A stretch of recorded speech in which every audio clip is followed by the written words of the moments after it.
Hello all. I'm Judy Bertelsen. I'm the MC for this poetry reading, which I'm looking forward to very much. We have 5 wonderful poets ready to read to you. I'm going to give us just a minute more for audience members to continue. They're continuing to sign in.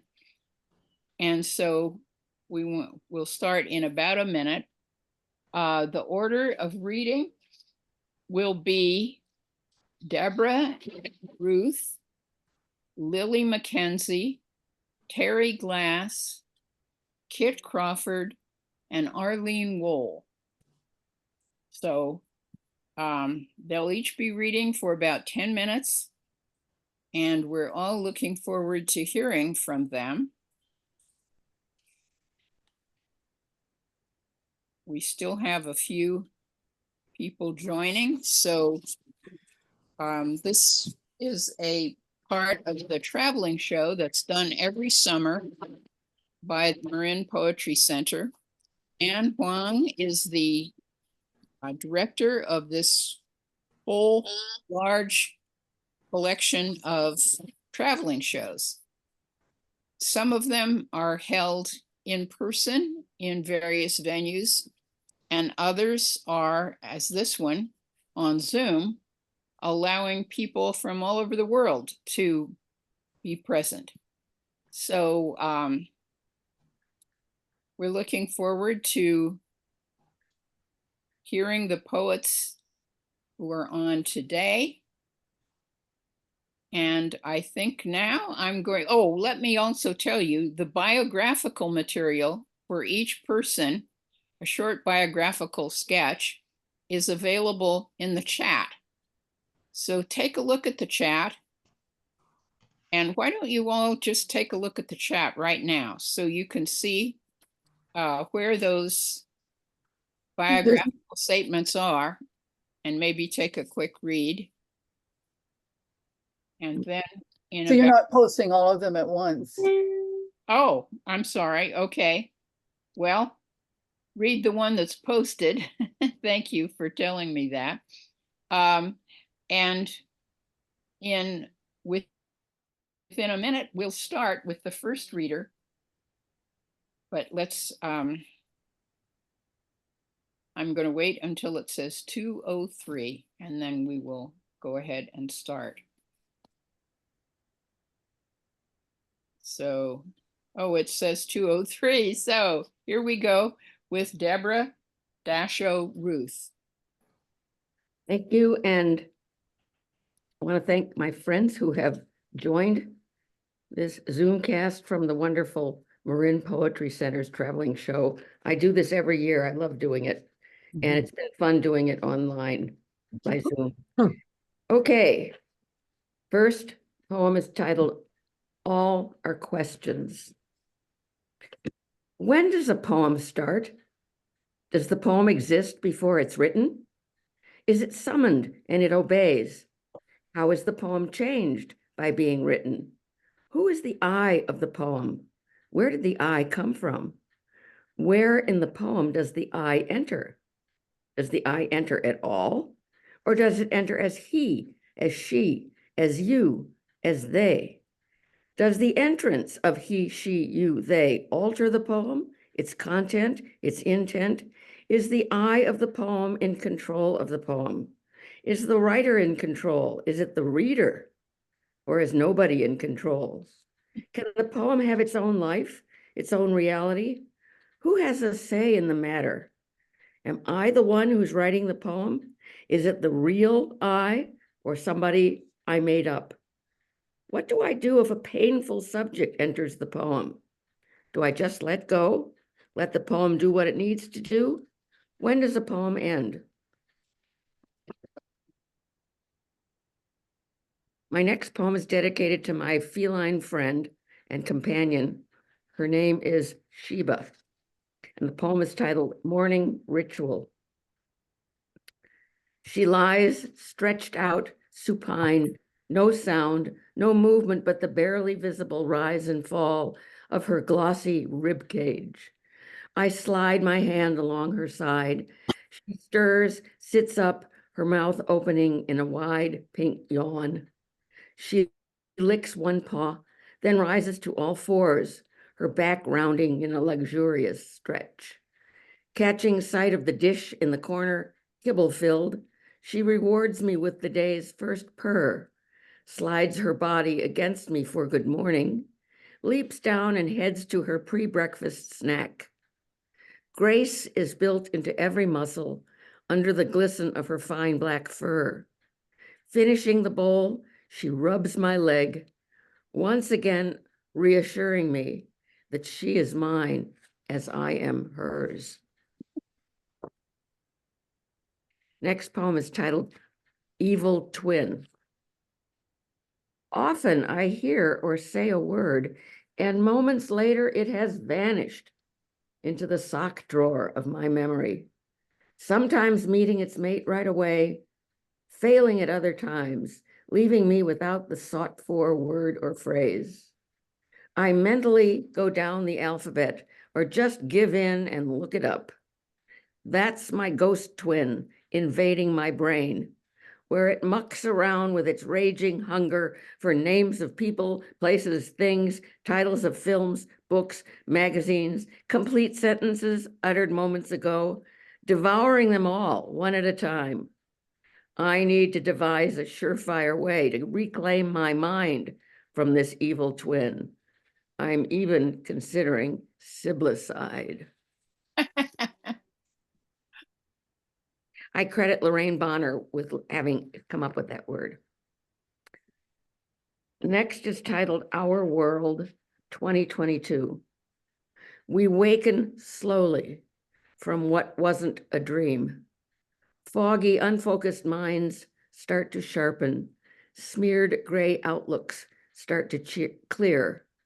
Worn out bodies start to strengthen as our world shakes off the lethargy of the last 2 infected years. But the invisible, cruel invader pays the calendar no heed, lingers, spawning variations, offering temptations of normality's return. Permission granted for full view of faces, hands freed from constant ablution, face-to-face embraces allowed. But be warned, stifle the impulse to rush in. More prudent to start with baby steps in our slow, tentative progress forward, keeping a close lookout for old and new sinkholes of infection as we raise our weary eyes toward the hopeful view of a healing world. This is a villanelle. I love the form. You'll hear repeated lines. It's a pattern form, French. And I just want to assure you that this one was written 7 years ago, not in the last year, long time ago. It's called To Speak Beyond Abstractions is a Chore. To speak beyond abstractions is a chore. We don't know if it's truth we're being told. We don't suspect until ruin's at our door. We either can't believe or we ignore the signs of doom that threaten uncontrolled. To speak beyond abstractions is a chore. Chaos never loomed so close before. It feels as if our lives are being patrolled. We don't suspect until ruin's at our door. We think we've seen the worst, but there's still more. The earth heats up, then afterwards turns cold. To speak beyond abstractions is a chore. Realities sunk lower than the floor. Our children's futures being bought and sold. We don't suspect until ruin's at our door. The whisper we don't hear becomes a roar, a conflagration that can't be controlled. To speak beyond abstractions is a chore. We didn't suspect, now ruins at our door. This next one is a somewhat political poem, more political than usual.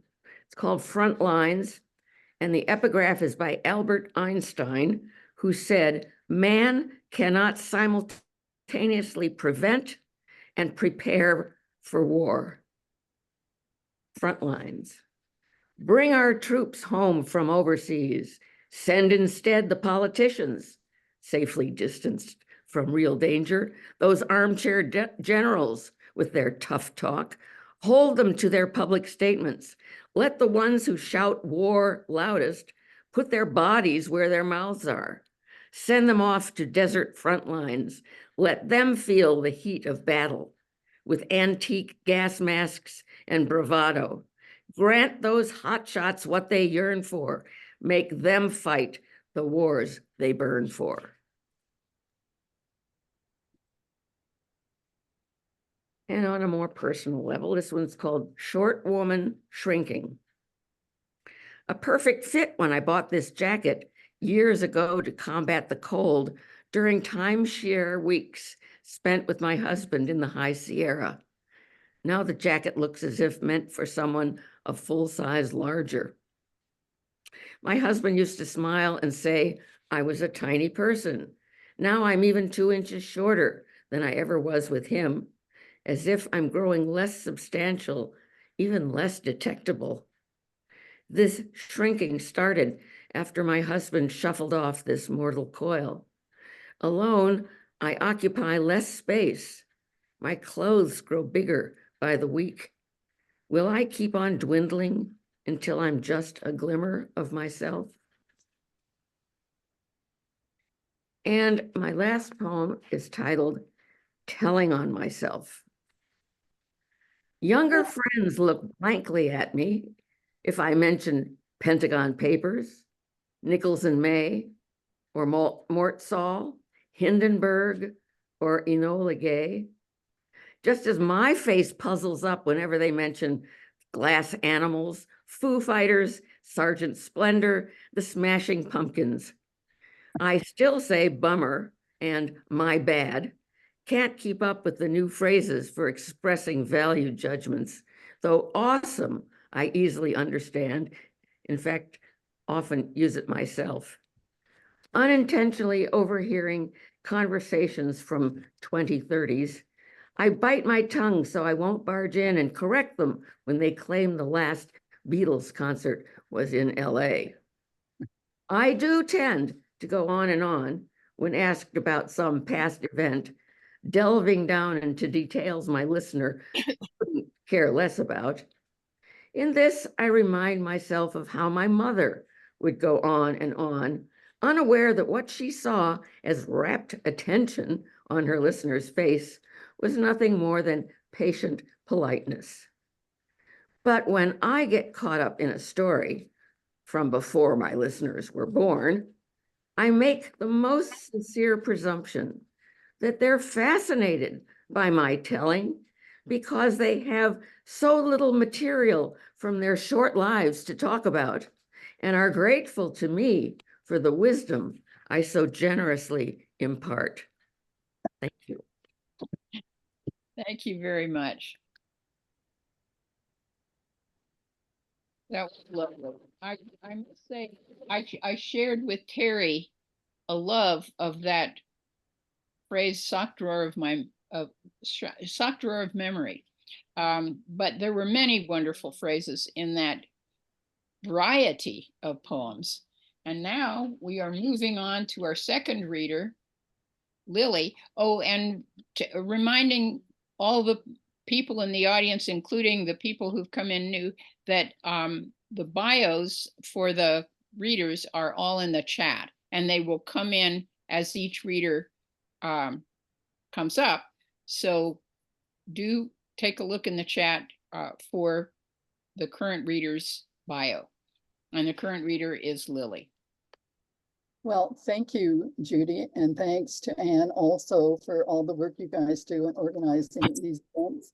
And thanks for that the Marin Poetry Center is still existing. It's now in old age, and that's exciting to know about. I'm going to start with a poem that is the title of a new chapbook I've been working on.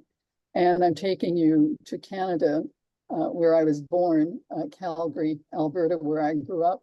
And the poem is happening on a farm about 25 miles from Calgary. It's entitled Phoenix Rising. When our house on the farm burned to the ground, I sat in our black 1940 Dodge, minding my 2-year-old brother, screaming and watching our parents and neighbors flicker past windows and open doors, grabbing cups, saucers, towels, sealers of canned chicken and peaches, whatever was nearby, and toss them outside while the night sucked flames that leaped from wood. My older sister hammered a man with her fists, face twisted with tears, and tugged at the black ebony piano she had spent hours playing. He yelled for help, and they heaved and pulled until the piano was safe in the yard, white keys visible in the dark. I'm sorry, in the yard. White keys visible in the dark. With wood from the house splintering and flames snapping, my sister stood in front of the piano, chickens and pigs swarming at her feet. Her fingers traveled those well-worn keys, the piano many times her age, calling up a melody that resided within, a song I've never heard since. The next poem involves family too, and it's entitled Waiting for the Yorkshire Pudding to Rise. I stand in the kitchen, soppy as a dish rag, listening to the Merle Haggard tape you brought. It's Thanksgiving, the first we've spent together in years, and I give thanks for that.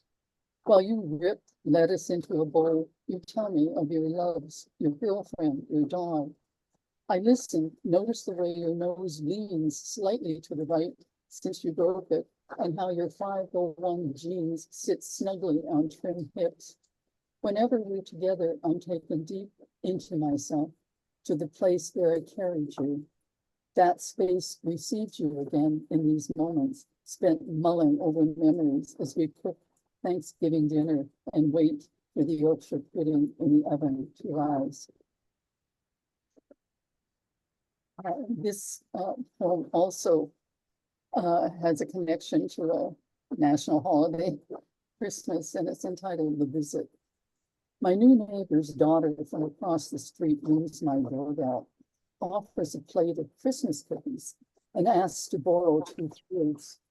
Just 10 already, her mother's grace informs her slender body, and I catch myself looking closely at her hazel eyes, her wispy ash blonde hair, the slope of her jaw, wishing I had a daughter who could show me so clearly who I am.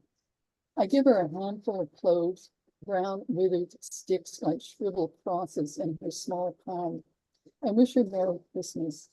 I'm left with the cookies in their simple shapes of trees and gingerbread men and eggs, a gift neither of us fully comprehend. In this poem, I'm going back to Canada, Christina Lake, British Columbia, and it's entitled Underground Springs. It's August, and low-hanging clouds drift over the treetops and distant mountain ridge, air heavy with pines. So much beauty takes its toll, the lake view a weight we carry, unable to get out from under its serene surface. It reflects eagles and hawks, all that stumbles across the sky. And beneath that surface, another world, royals, fed by underground springs. From the dock, I glimpse fish that dare to draw near. It's impossible to know what else lurks there, clinging to the dark, as if it were life itself. This poem arrived when I was taking a few days off in Mendocino, California, back to California, entitled Something Divine. Whenever the wind howls, I hope something divine is sending me a message, a voice that can dispel the worries that cling since the pandemic. Or maybe an unidentified object is finally breaking through our cocoon. Being close to the ocean on this Mendocino coast makes me feel near whatever mysteries lie beneath its surface. The sun glints off the waves, dropping jewels that are washed ashore. So much promise in the sounds the sea gives off, washing against the shore, hurtling against rocks, and carving its own. You may recognize this place, the Zen Center in Novella, right? Speaking our truth. I carry my folding chair out of the Zendo, hand it to a woman who passes it to a man for stacking. I can't take my eyes off her toenails. Red polish, the same shade as the chair's padded seats, smeared and mostly worn off. Days later, it's not the Bodhisattva statues or the Buddha I recall, nor the abbot's talk on speaking our truth so others might speak theirs. Those ruined toenails are her truth, an attempt to turn her feet into blooms, legs, stems for the petals of her toes. She glides out of the Zendo into the garden where fog nudges sweet peas and an ocean wind casts spray in her face, takes her breath away. And wow, this is the last one I'm reading. I'm so curious. We lost AI. I saw AI here with a mail, and I thought, oh my God, we've been visited by the famous AI. The ruefulness of routines. Friday again. Part of me wonders how many more Fridays I'll have and how many more times I'll do Friday laundry. There's something satisfying about ending the week with clean items for the weekend. Yet who said you must do laundry weekly? My own rules. And yes, rules is the word I like. It sounds almost rueful. A word giving rules a new vibe. The thought that a straight stick, the foundation of rule, can be melancholic and filled with rude. That makes sense. The regret I feel at times because I live completely bound by daily routines, each hour with different procedures, fences I build around my time, so I'll never know what it's like, except maybe on vacation, to violate inner commands. But even then I'm planful, flooded with things to see and do. And here I am, back at Friday, knowing Saturday will follow. And there's a comfort in that. It's just comforting as the sun rising in the morning and setting at night. Constancy and regularity and the utter exhaustion of needing to live in this kind of narrative, but not wanting to discard it. Thank you all for coming. Thank you, Lily. That was lovely, and especially I enjoyed hearing about those very present here and now toenails. And our next reader is Terri Glass. Again, I remind the audience to take a look in the chat to see her biographical information. Okay, go ahead, Terri. Thank you. Very wonderful to be here and see some different faces. I don't know many of you. Anyway, I lived in Marin for many, many years, and I moved up to the most northwestern corner of California that you can imagine. And behind me is a picture of Pebble Beach, near where I live. It's near Crescent City, anyway. So I want to read you that these poems are poems that were generated from living here, and then I'll read some memoir poems. This one's called Spring Awakens in My Hometown. I needed to name the flower that had the audacity to bloom first. In the woods so drenched with rain a month ago, water flowed where it never flowed before, down the wide pathway where I walk. I asked my brother, the botanist, Nuttall's toothwort, he said, which is slightly pink, usually 2 or more flowers coming out of a cluster. Spring, yes, sunny, warm, then cold, rainy. Just when I want to fling off my winter coat, I must zip up the puffer jacket again. I want to slough off winter like an old rattlesnake shedding its skin and curl up on a warm rock. I hate snakes, hate the idea I could be like one, hate the bum rap, the snake god in the Garden of Eden, hate the word hate, a violence unto itself. But I love the three-petaled wake robin, a dainty white trillium growing near the creek, and love the fawn lily, light violet with a drooped head, 5 spindly petals that flare out with dangly yellow stamens. Love the sound of doves cooing in the morning and the sighting of the first chipmunk thieving seed out of my bird feeder. The world is coming alive again, and even Kenny, my neighbor, who's losing his memory, is trimming his trees, and True, the handyman, is weed whacking all the unruly grass growing in the hard-to-get places. Neighbors convene at the mailboxes chatting about the Easter egg hunt that happened last Sunday, or the murder on Gasky Flat Road, where Jeremy, high on who knows what, shot his roommate. Katie knew him, Haley's mother knew him, I didn't know him. And Jean's 14-year-old cattle dog, Josie, died in her arms on Easter Day, battling lymphoma for the past several months. I walk into the forest, new flowers appear. Currant blooming with its raspberry red flowers, Johnny jump ups, demure yellow violets. While I shed the vestige of winter, spring plays its paint by number song. This one's called Sand Dollars.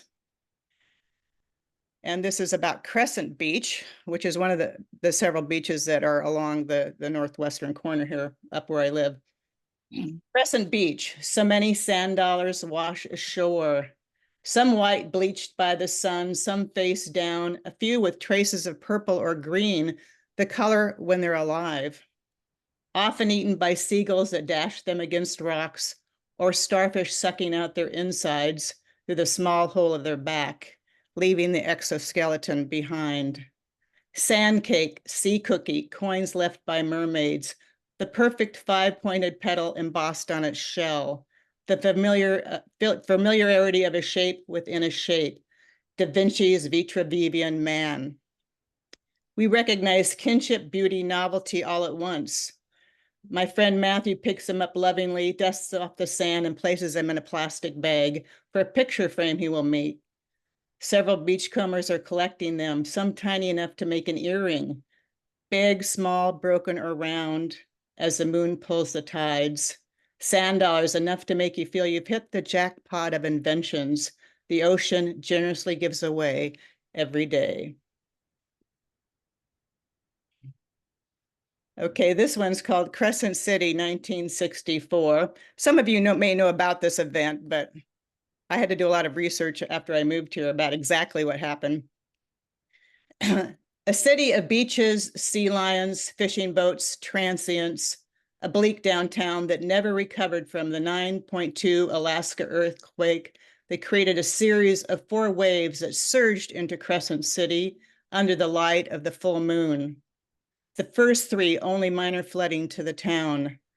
Many shop owners returned to their businesses.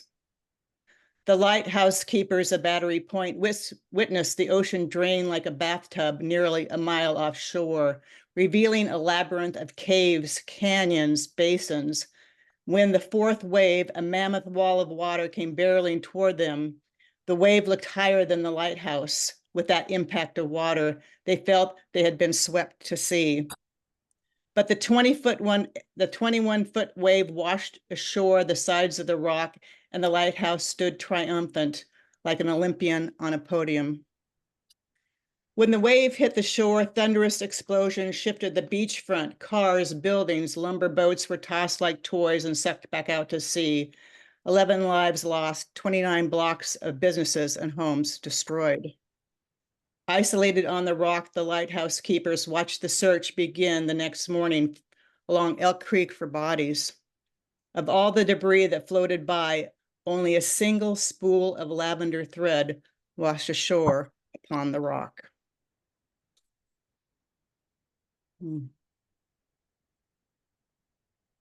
Okay, this next one's called Yantakit, which is a Tawala. The Native Americans that live here are the Tawala tribe, and Yantakit is the name of the site where they once lived. When I visited the site, the grounds were the greenest green. Wildflowers speckle the trails adjacent to it. To the north, the Smith River lazily meandered through farmland.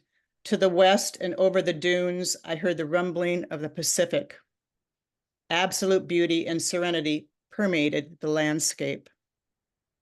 170 years ago at this place, the Tawala in the third day of prayer ceremony were ambushed by a militia of men from Crescent City who set fire to their plank homes, and when they came out screaming, shot them dead.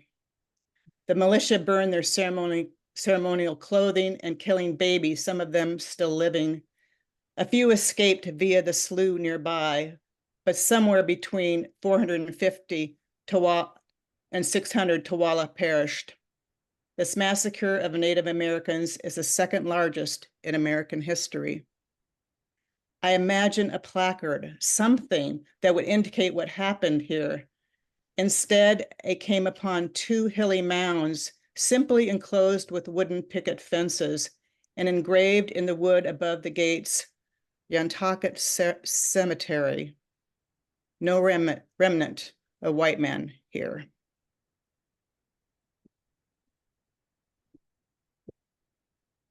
This next poem, I'm going to move away from poems about Crescent City, and this one is called Lost Songs. The Lost Songs.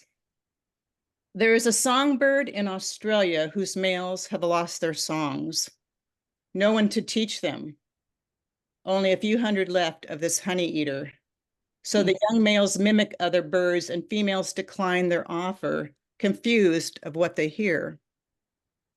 During the Industrial Revolution, men worked long hours in factories, coal mines, railroads, returned home too tired for their children.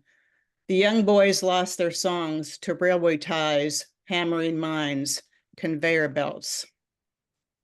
During World War II in Vietnam, young males lost their songs in trenches on battlefields, came back scarred as hell, and the children didn't understand what songs to carry forth. So they wrote a new anthem of peace and love that lasted a decade and then faded into the glitz of Wall Street, later a silicon chip. Where are the songs now? They're recorded in the last glacier melting, the last humpback eerily calling its mate. Most are buried deep in Earth's library, woven into birds' nests or women's braids, the songs of birds, the songs of men, waiting to be sung again.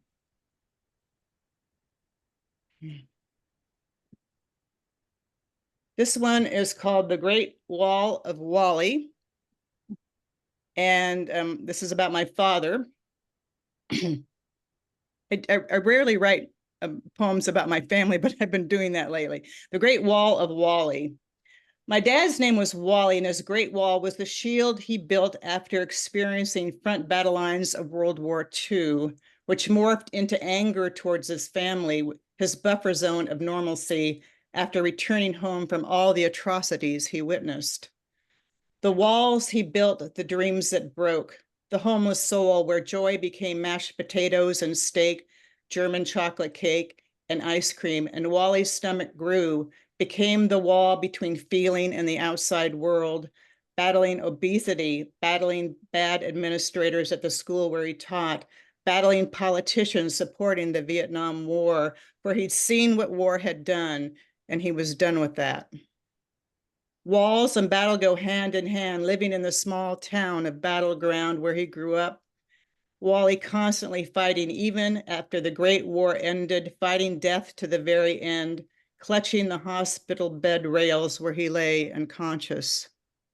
I imagine he's still fighting in his grave as his coffin surrounds him, creating a wall between him and the forgiving earth where he lay.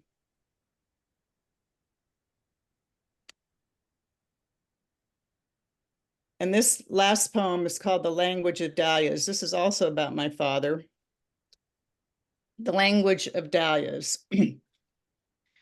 Late October, he's digging up his dahlia bulbs, bringing them into the house and tracking mud onto the floor with no regard to my mother who just mopped. He places them on the kitchen table, those misshaped brown tubers, some look like little pairs of pants.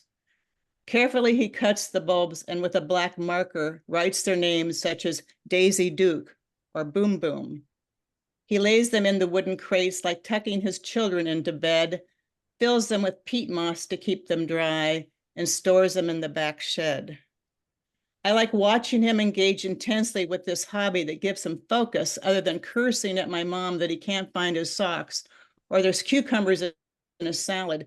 His anger always tipped so easily, perhaps PTSD from the war. The dahlias temper him, for when they bloom, they fill the whole field full of color.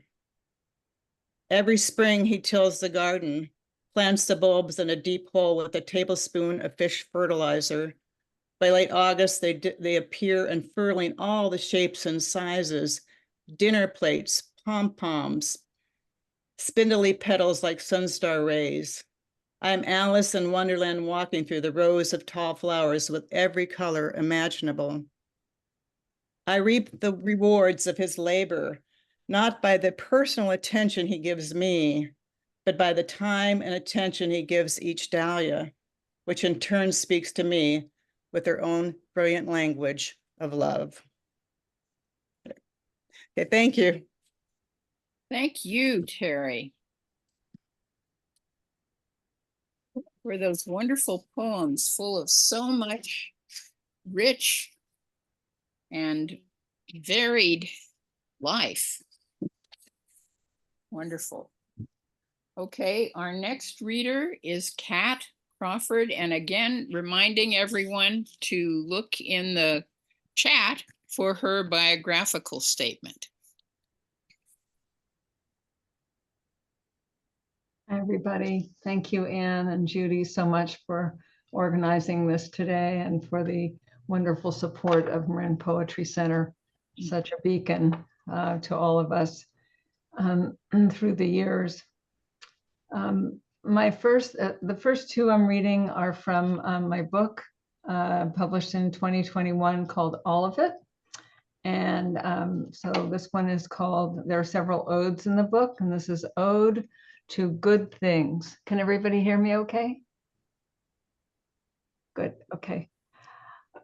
Ode to Good Things. A small cafe table with Belgian waffles, surrounded by a group of friends.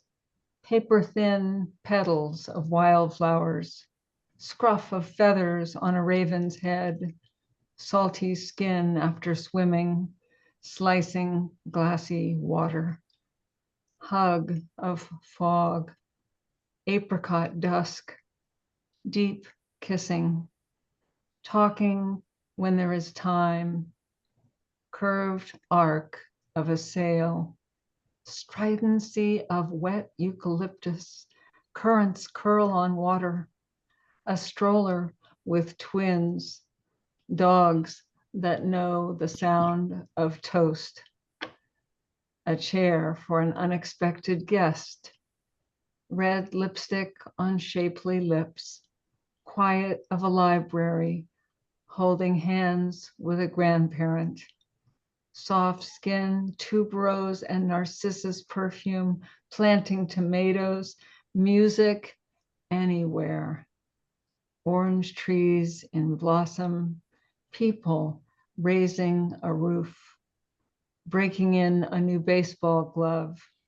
lighting candles, bathing my young children, knowing family stories, waking from a good dream, delivering happy news, a mind opening, knowing what is right, not having the answer, rest, grace.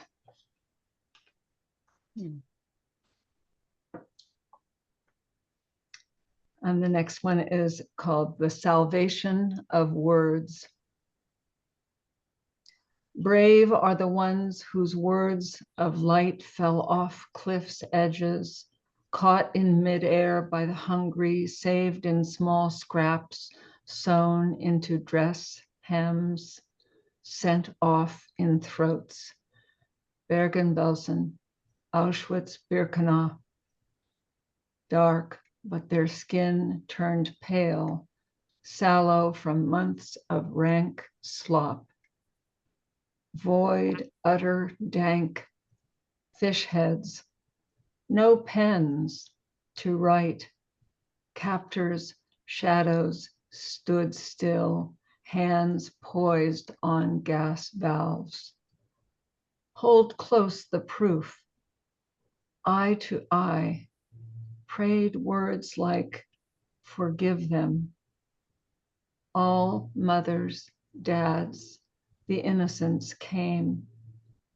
Relentless truth delivered riots of words, stained and holy, raged, grand force unstoppable, cuts through fetid fear.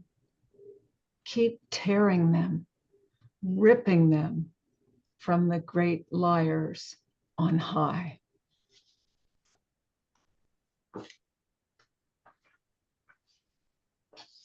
And we'll shift gears a little bit here to a dream that I had. I have a manuscript that I'm working on, and there are several dream poems appearing in it. This one is called Dream to Save Us. There were great swaths of time in wooden boxes, stacked, large steel clips held in uncanny bursts of memories, entire eras, an ark filled with handmade animals in pairs. Will all be saved. At dusk, jade and teal trees make their way to us under a star-drenched sky, still wet from a river of rain. Exotic creatures, extraordinary, some odorous, curved tails, leaves and stems for lashes. We hold our collective breath in anticipation of the prized promised land. But what is promised? Trill of red tails fills the air. Mockingbirds mimic their cries. In my back pocket, a small ancient Bible, front cover missing, inscribed to Patty with love, Aunt Ollie, December 1902. We all huddle together, a few feeding others dried fruit and hard bread taken in haste as the call came to board. Everything we carried on, we let go overboard. Vests, jackets, woolen clothes, necklaces once dear, glinting as they fell. Small tufts of clothing ballooned by water invite others to join us on the miniature islands of pants and shirts that occasionally bow to the weight of sea turtles coming to rest before reaching the South Pacific, knowing full well the perils of temporariness. We gazed at tortoise splendor from the ark, wondering when fresh water would appear. In her turquoise feather cape, Mother Macaw cried, "Open the grand barrels." She was the one who knew enough language to save us. Howler monkeys never mastered our tongue, frightened the evil that lurks in dark corners. Streaking little brown monsters, they boomed their commands louder than the mouthy dragons. Beastly waves threatened our demise, like the drumbeat of our hearts. Inside the dimly lit cabin were Noah and Leah, one draped over the other, their breathing paired. The doves cooed, light flickering from an unknown source.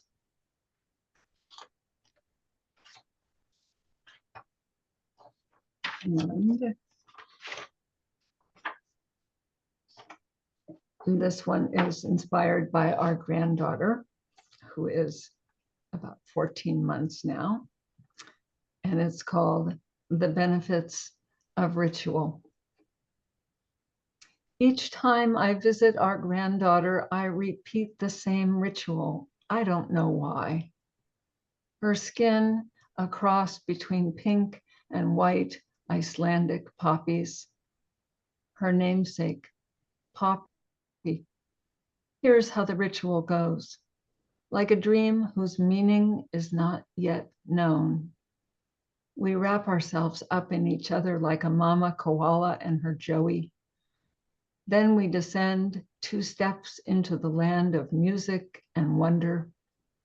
A town of toys resides there, but other residents include a huge wall collage, greens, pinks. We slide our hands over shining plexiglass, then sidle over towards a large giant window where an exotic pot stays out of reach. I lift it carefully from its perch atop a grass cloth box. Magic lives in there, an ebony flowered fan from the wedding. 2 mussel shells Aunt Nancy found on the wedding day. As I open it, I explain what we're doing, as if she needs any explanation. I fan the air and cradle the shells, as if some wisdom dwells within, followed by a quick count of 3 kumquat trees in the garden. For the grand finale, we sit down on the piano bench. I plunk what I know, 2 songs. The final is my index finger running from the highest ivory to the lowest. She plays what she knows. I wonder about the sameness, the symmetry.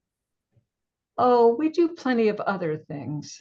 By the time we've counted trees and blessed the shells, Poppy is primed for the entrance of the animals, gallivanting across a padded field come tiger, horse, cow, elephant, pig, and sheep. She chants something tribal.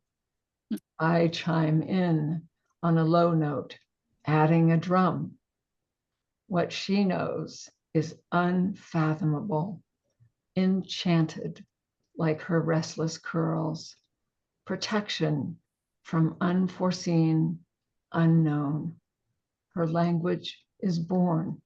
Her tone of voice matches her chortles, her dancing eyebrows, and the curl of her toes as she claps to the music of the air. Thanks, everyone. Thank you. Thank you, Kat. Thank you for all the beautiful images, all of the perils of temporariness. And now we're ready for our final poet. And I want once again to remind the audience to look in the chat for Arlene Cole's biographical information. So, I'm sorry, Arlene Wohl. Pardon me for my slip there. Arlene Wohl is going to read, and her biographical information is now in the chat, I believe. So, so Arlene, take over the microphone, please.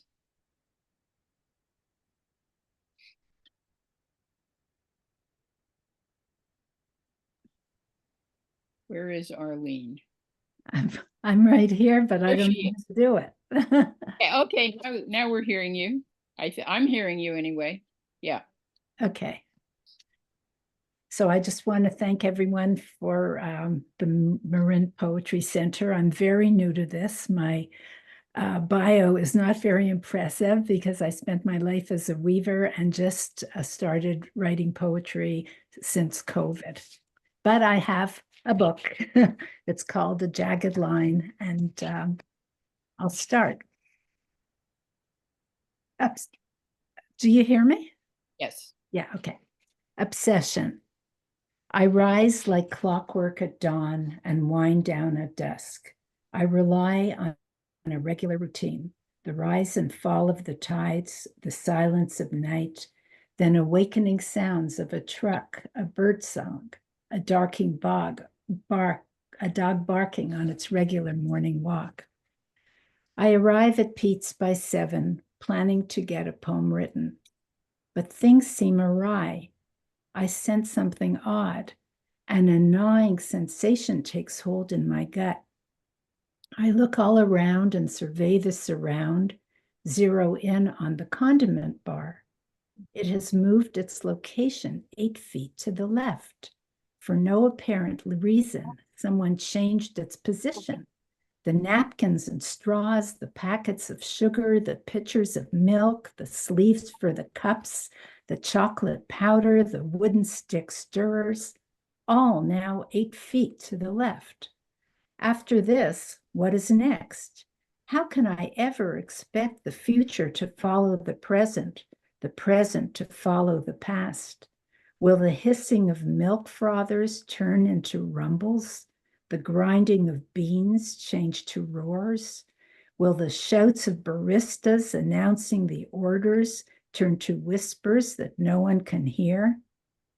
I consider defecting to Starbucks, but it's likely, with my luck, that powers that be will change grande to venti and venti to trenta. And whom can I depend on then when this world's turned audacious and everything's running amok? On the same topic, but a different vein, let it go. My mind, like a path strewn with detritus, can't see a clear way to find a safe haven. It bumps into thoughts from the past that roll back like a carpet of barbs and thistles. Let bygones be bygones, it says to itself, stepping on stones that were stepped on before.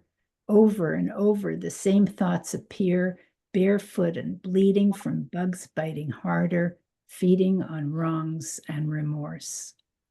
If only a steamroller could pass over my mind to flatten the barriers that hold memory hostage. But how to go on when obsessions are silenced, the path now foreign with no long ago guidance? Letting go of these thoughts might feel like Sisyphus unburdened, a weightless fall to an unfamiliar abyss. But there might be a path that leads to a garden where seeds of relief would uproot remorse. The next one's called Profile of Anger, the Rant. It started at the source from a look or a word, gathered steam, rotated inward like a cyclone till it burst. A balloon stretched too thin for its skin. The rant rolled out like a rug unfolding, revealing hidden hurts stuffed under the years. Helped by the wind's howls, the velocity of verbiage raged on, crossing rivers of memories never forgotten, never emptied into the swallowing sea. And then it subsided. And when it subsided, it surrendered to the silence and was spent. It rested, wallowed for a while in a puddle of regret. Tides rise and fall with fitful winds of change, stimulus followed by response. Should a leaf dare to rustle and brush by its sore spot, the rant will erupt once again. The next one's called A Slip of the Tongue. It happened like this. When I tried to say something, the words slipped down into my throat, formed a puddle of jumbled up pieces of nonsense, slurry slabs, sticky. I could not digest them, eject them, dissolve them, or solve whatever misfiring went on in my brain. The words tried once more to form an orderly line, to tumble out like acrobats in a semblance of sequence, but each time the sentence swayed, askew and unsteady, like a teetering tower of Babel falling down, spewing words unintelligible, unbound. How much I took for granted that a thought would emerge through my voice to my mouth, that a purse of my lips would form a kiss, that my hand could reach out to another's to shake or pat or grasp or squeeze. Like Lot's wife, I look back and imagine I'm a pillar of words wedged, embedded in that dreaded aphasic state. This one's called Homage to Billy Collins' Eraser. Poetry. As if it were not hard enough, whenever my pencil moves along the page, the pink eraser points up, a little finger wagging, reminding me of our appointment. Billy Collins. I admire Billy Collins' pink eraser that sits on top of his pencil, ever perceptive and ready to better his poem. Aye, there's the rub, it gleefully gloats when the line is too long, the metaphor far flung, and the ditty not witty enough. His eraser does not waffle when Collins chews on his pencil, pondering the propriety of a word, be it thought out or absurd.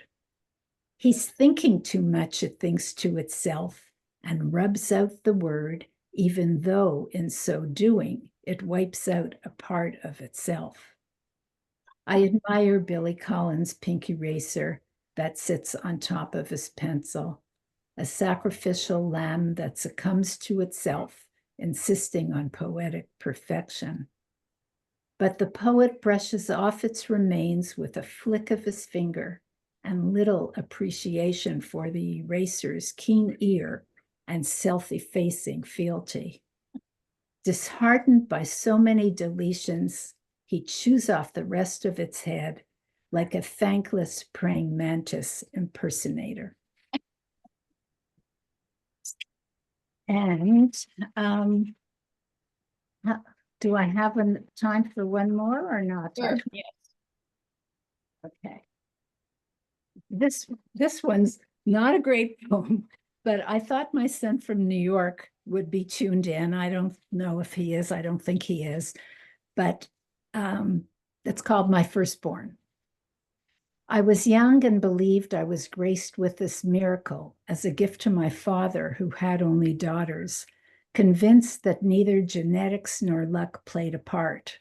It was I who had willed a newborn son. It was I who had carried out the plan. After his birth, the doctor said he was healthy overall. Don't be apprehensive. His sunken chin will fill out in time. What sunken chin? I demanded to know, insisting that my son was a specimen of perfection, a symmetrical miracle. How could she possibly have noticed a flaw? And his yellow skin, she went on, is just a bit of jaundice. That too will clear up in time. What yellow skin? I demanded to know, his skin as pink as a sky in sunrise. What can be wrong with her eyes? My chart says I'm a prima para wearing rose-colored glasses with postpartum hormones flushing with pride. That's it. Wonderful. Thank you all for your wonderful poems. That eraser particularly sticks in my mind rather than erasing itself. But they all were wonderful, wonderful. And thank you again. I want to invite everyone to look at the Marin Poetry Center website and see all the things that are available there. And in particular, look into the traveling show, which is continuing this summer. This is one of many. Anne Huang, who has been behind the scenes in this show, running the electronics for us, is the person behind all and in charge of all the traveling shows, and is doing a wonderful job setting up continuing series of readings, some online, some in person. So check that at the Marin Poetry Center website under traveling show to find what's coming up later. Okay, thank you again very much, all of the readers and everyone who showed up to listen to all these fine readers. Thank you. You can unmute yourself. Judy, you had a great you done great also. I so applaud of all of the readers as well. And then of Judy's courteous MC of today, emceeing today. We had a great time. We had a group of very many readers of great sense of humor, very distinctive voices with personal poems, politically charged ones, as well as very environmental conscious poems. So we appreciate you very much. And like Judy said, I want to just cohere that we will have a big lineup for in-person readings for the Marin Poetry Center. And you can just find all the events lineup on of traveling show on the events page. So go to marinpoetrycenter.org, go to the events page. You will see we have at least more than a dozen in-person events that's going to be holding up for you to tune in or to be there. Okay, so thank you very much, everybody. Just have a great summer. Happy Independence Day, everyone. Thank you, Judy. Anne, Thank you all. Anne, Yes. Thank you, Anne. how can we, did someone say how we access the recording of today? Yes, I will be sending in the recording for you once we, after this show, after the hour. Yes. Okay, great. Okay. Thanks, That's- everyone. Thank you. It's wonderful. It's wonderful reading. Like you said, wonderful.